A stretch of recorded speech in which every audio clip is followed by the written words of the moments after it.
تخيل معايا شركتين بيدخلوا حلبة واحدة والجمهور بالملايين حوالين العالم بيتفرج. مش حلبة ملاكمة عادية، دي حرب مشروبات. كوكاكولا ضد بيبسي، مين اللي كسب الجولة؟ في السبعينات كوكاكولا كانت الملك المتوج بلا منازع.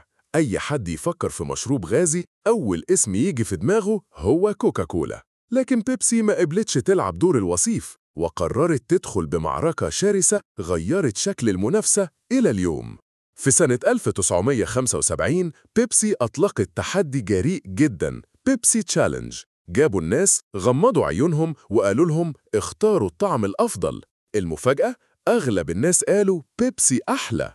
الحملة دي قلبت الدنيا والإعلانات بتاعت بيبسي انتشرت زي النار في الهشيم. لأول مرة كوكاكولا بدأت تحس إنها ممكن تخسر عرشها. وفي 1985 كوكاكولا ارتبكت، بدل ما تلعب على قوتها وتاريخها حاولت تغير الوصفة نفسها وقدمت نيو كوك. لكن اللي حصل كان صدمة، الجمهور كره الطعم الجديد، ناس نزلت تخزن الزجاجات القديمة والانتقادات اشتعلت في الصحافة والتلفزيون. وهنا كوكاكولا فهمت حاجة مهمة، سر قوتها مش الطعم بس لكن القصة، الإعلان اللي ارتبط بالعيد، الذكريات مع العيلة، مشهد التجمع اللي كل الناس مستنياه. كوكاكولا رجعت للوصفة الأصلية باسم كوكاكولا كلاسيك، ووقتها الناس استقبلوها كأنها بطلة راجعة من معركة. أحياناً الشركات الكبيرة بتقع في فخ التغيير لمجرد اللحاق بالمنافس، بس الحقيقة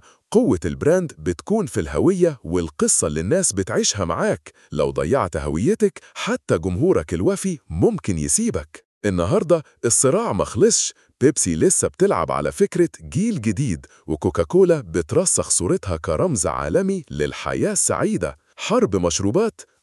لكن في العمق هي حرب قصص وهوية. قولولي بقى، لو كنت مكان كوكاكولا في 1985 هل كنت هتغير الوصفة ولا كنت هترد بطريقة تانية؟ اكتبوا رأيكم في الكومنتات وما تنسوش تعملوا لايك، شير وسبسكرايب للقناة علشان تتابعوا باقي حلقات صراعات البراندات.